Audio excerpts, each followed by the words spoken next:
Hello everyone, I am Meenu Sharma, sub inspector in Delhi police. कैसे हैं आप सभी लोग? आई होप आप सभी अच्छे होंगे और आप सबकी प्रिपरेशन बहुत अच्छी चल रही होगी। जिस सेक्शन के रिगार्डिंग आज हम लोग बात करने वाले हैं वो होने वाला है एसएससी सीजीएल मेंस। और सीजीएल मेंस में भी आज हम मैथ सेक्शन के रिगार्डिंग बात करने वाले हैं। सब लोग बहुत परेशान हो रखे होंगे कि क्या आखिर मैथ्स में पूछा जाएगा, कहीं हम गिवन टाइम लिमिट के अंडर अपने क्वेश्चंस कर पाएंगे या नहीं, किस तरीके से अब हमें प्रिपरेशन करनी चाहिए इस बचे हुए प्रीशियस से टाइम में, किस सब्जेक्ट को कितना टाइम देना चाहिए, मैथ्स में अब क्या पढ़ना चाहिए, कहाँ से रिवीजन करना चाहिए, सारे ही जो आप लोगों के कॉमन डाउट्स हैं ये मैं इस पर्टिकुलर वीडियो में रिजॉल्व करने वाली हूँ। ठीक है, तो वन बाय वन हम लोग बात करेंगे। सबसे पहले तो जिन लोगों का प्री एग्जामिनेशन क्वालिफाई हो गया है उनको बहुत बहुत बधाइयाँ।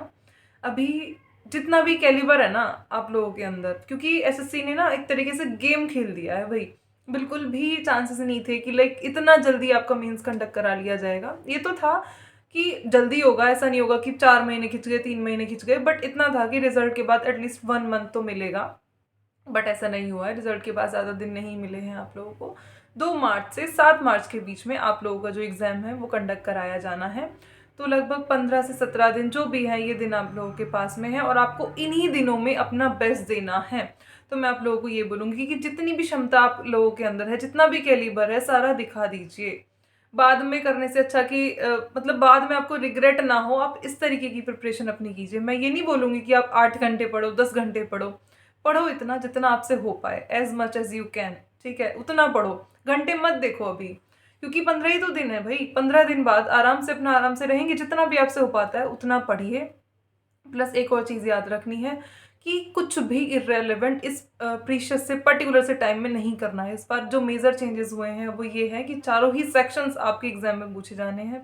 साथ ही साथ कंप्यूटर भी ऐड है, टाइपिंग भी आपकी सेम ही डे होने वाली है। तो सारी चीज़ों के लिए टाइम मैनेज करना थोड़ा मुश्किल है, but you all can do. ठीक है, बहुत अच्छे से। वो भी टाइपिंग के लिए अपना आधा घंटा रख ही दो कि लाइक जब पढ़ने का मन नहीं होगा तब टाइपिंग कर लूँगा, तो आधा घंटा आपका टाइपिंग के लिए हो जाएगा। कंप्यूटर भी डेली थोड़ा थोड़ा पढ़ना ही है, बिकॉज क्वालिफाई तो भाई करना ही है।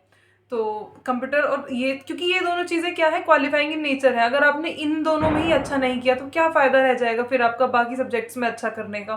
तो सबसे पहले आपको क्या करना है, अपने ये दोनों चीज़ें अच्छी करके रख देनी है। मतलब लाइक डेली इनको थोड़ा थोड़ा टाइम दो और बाकी टाइम फिर आपका कहाँ जाने वाला है, चारों सब्जेक्ट्स के ऊपर। जिस सब्जेक्ट के लिए आज हम बात करने वाले हैं वो आपका मैथ सेक्शन है।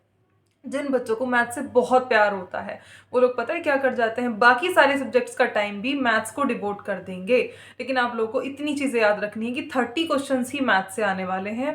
तो 30 क्वेश्चंस के हिसाब से ही इसको टाइम देंगे। अभी ऐसा नहीं है, मैथ्स पढ़ा ही जाता है वैसे और सब्जेक्ट से ज़्यादा। देखो अगर मैं बोलूँगी भी इधर तो भी आप लोग नहीं मानेंगे, थोड़ा एक्स्ट्रा टाइम ये लेके जाएगा। बट ऐसे भी नहीं है कि पूरे दिन सिर्फ मैथ्स ही पढ़ रहे हैं, ऐसी चीज़ें आपको नहीं करनी। मैथ्स में अभी आपको क्या कर सकते हैं, दोनों लोगों के बारे में बात करेंगे, दोनों टाइप की, कि जिनका मैथ्स अच्छा है, जिनका मैथ्स अच्छा नहीं है, दोनों के लिए बात करेंगे। सबसे पहले तो उन लोगों के लिए एज हो गई है जिनका मैथ्स एवरेज है। ठीक है, वो अब इस बार क्योंकि नंबर ऑफ वैकेंसीज बहुत ज़्यादा है, तो जिनका मैथ्स अच्छा नहीं है ना, मैं उनको बिल्कुल भी ये नहीं बोलूँगी कि वो अभी किसी टीचर की शीट सॉल्व कर लो, कोई किरण की पूरी बुक लेके बैठ जाओ। 15 दिन है सिर्फ आप लोगों के पास में, आपका जो भी सब्जेक्ट अच्छा है आप उसमें ज़्यादा अच्छा करिए। अगर आपका मैथ ज़्यादा अच्छा नहीं है, मे बी आपकी इंग्लिश अच्छी होगी, 45 क्वेश्चंस इंग्लिश से आने वाले हैं, तो आप अपनी वो कैलिबर जो आप मैथ्स में करने वाले थे, जो क्षमता आप मैथ्स में लगाने वाले थे, इंग्लिश में कर दीजिए, ताकि आप इंग्लिश में अपना स्कोर जो है वो बहुत बेटर कर पाएँ। जीके आप कर लीजिए, आप रीजनिंग है, रीजनिंग तो सभी कर ही लेंगे ना। तो आपको कुछ भी ऐसा नहीं करना कि लाइक आपको स्कोर मैक्सिमाइज करना है। आपको ये नहीं सोचना कि मतलब अगर देखो आपको टॉप पोस्ट चाहिए है, टॉप पोस्ट चाहिए तो फिर तो चारों ही सब्जेक्ट्स आपके बहुत अच्छे होने चाहिए, फिर कोई दो राय नहीं है। लेकिन अगर आप चाहते हैं कि कोई एक जॉब भी ले लो, 15 ही दिन है, सबसे पहले एक जॉब सिक्योर कर लें, तो आपको ये समझना होगा जो सब्जेक्ट आपका भी बेटर है उसको और बेटर कर लो। मैथ्स जिनका अच्छा है वो भी इस टाइम पे ये चीज़ याद रखें, शीट वगैरह सॉल्व करने अभी मत बैठ जाना प्लीज़।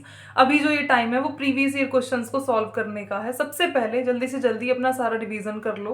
रिवीजन मैं ये नहीं बोलूँगी कि आप सिर्फ रिवीजन ही करो बैठ के, आप एक काम करो, मॉक तो आपको एक पर डे एक देना ही है।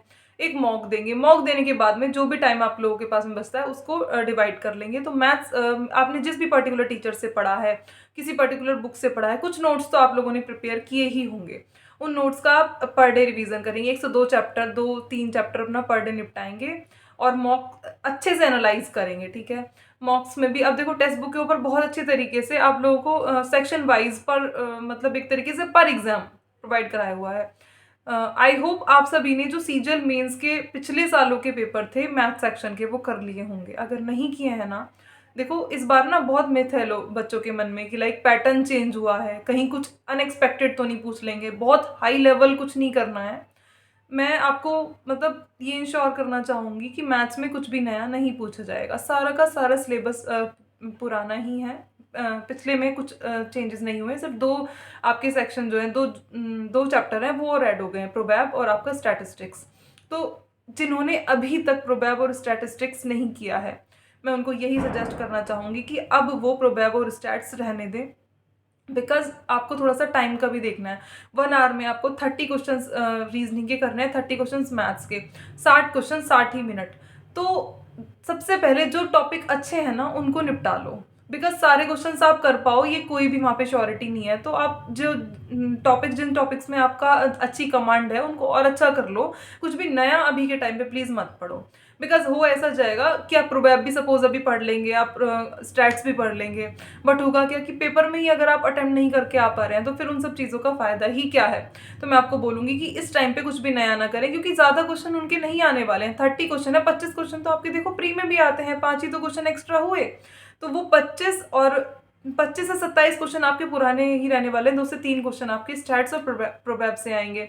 तो उन 2 से 3 क्वेश्चंस के ऊपर आप अपना बहुत ज़्यादा टाइम नहीं देंगे। उस टाइम को आप इन पर्टिकुलर चैप्टर्स में जिनके ऊपर आपकी बहुत अच्छी कमांड है उनके रिवीजन पे उस टाइम को देंगे, रिवीजन कर लेंगे, पर डे मॉक देंगे। साथ ही साथ जो भी प्रीवियस ईयर क्वेश्चंस आपके सामने आते हैं, चाहे वो सीपीओ के हों, सीजल के हों, सीजल 2022 के प्री के जितने भी सेट्स हैं जल्दी से उनको हाथ से निकाल दो, मैथ सेक्शन के रिगार्डिंग जो भी हैं। सीपीओ के जो प्री के 50-50 क्वेश्चंस होते हैं, बिकॉज देखो और आपके में सिर्फ 25 आने वाले हैं।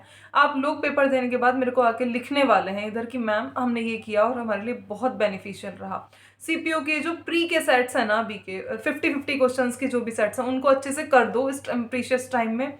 इसीलिए मैं बोल रही हूँ शीट्स वगैरह खोल के, कोई बुक खोल के इस टाइम पे मत बैठ जाना, यही करने हैं आपको, क्योंकि इतना ही टाइम है। सीपीओ के कर लो, सीजीएल के कर लो, फिर भी टाइम बचता है। तो जो मेंस के सेट्स हैं आपके मैथ्स के उनसे कर लो, इससे बाहर कोई कुछ क्वेश्चन नहीं जाना। और अगर 1 से 2 क्वेश्चन इससे बाहर जाएगा भी तो वो आप छोड़ के आ सकते हो, कोई दो राह नहीं है। आपको रीजनिंग भी करनी है। मैं आपको ये बोल रही हूँ कि आपको ना सिर्फ हवाबाजी में तैयारी नहीं करनी है, आपको प्रैक्टिकली सारा सोच के कि 1 घंटा 60 क्वेश्चन करने भी हैं।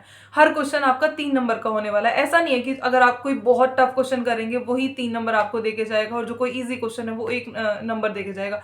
हर क्वेश्चन 3 मार्क्स का होने वाला है। तो आप सबसे पहले अपने जो मार्क्स हैं वो इस तरीके से मतलब गेन करने के बारे में भी से सोचिए कि अगर आप रीजनिंग भी देखो सॉल्व करते हैं तो रीजनिंग सेक्शन भी आपको उतने ही मार्क्स दिलवा के जाएगा। तो अपना बाकी का जो टाइम है वो रीजनिंग को भी डिवोट करें, बिकॉज वो भी मैथ्स के बराबर वेटेज रखती है अभी मेंस के अंदर। कोई भी क्वेरी अगर अभी भी रह गई हो ना इस मतलब मैथ सेक्शन के रिगार्डिंग, तो आप लोग मुझे कमेंट कर सकते हैं। मैं आपकी कमेंट को रिप्लाई करके आपकी जो डाउट्स हैं उनको तुरंत की तुरंत रिजॉल्व करने की कोशिश करूंगी, बिकॉज अभी आप लोगों के पास में बिल्कुल भी टाइम नहीं है। मैं आपको यही बोलूंगी कि मैथ्स में ना हम बहुत भटक जाते हैं। इस लास्ट टाइम पे आपको भटकना नहीं है, अपना पूरा रिवीजन, थोड़ा सा टाइम कैलकुलेशन के लिए भी दे लो, बिकॉज 1 ही घंटा होगा। टेबल वगैरह पूरा 25 तक तो एटलीस्ट हो, स्क्वायर क्यूब ये सब अच्छे से कर लो। और थोड़ा बाकी और इनके अलावा कुछ और कैलकुलेशन को देने की भी ज़रूरत नहीं है, बिकॉज आप मॉक देंगे वहाँ से आपकी स्पीड जो है वो अपने आप बूस्ट होगी। ठीक है, तो यही चीज़ें करनी है और कुछ नया नहीं करना। और अपने माइंड से एक जो भ्रम है उसको निकाल देना कि कुछ अलग आ जाएगा, कुछ अनएक्सपेक्टेड आ जाएगा। इस चक्कर में अपना पेपर खराब मत कर लेना। ये सारी चीज़ें सोच सोच के बिल्कुल शांत रहो, काम रहो और अपनी प्रिपरेशन जो है करते रहो। टाइम मत देखो कि मैंने इतने घंटे पढ़ लिया, इतने घंटे पढ़ लिया, जितना आपसे हो पाता है 15 ही दिन है, अच्छे से करो। ठीक है, मिलते हैं फिर किसी नेक्स्ट वीडियो में, तब तक के लिए जय हिंद।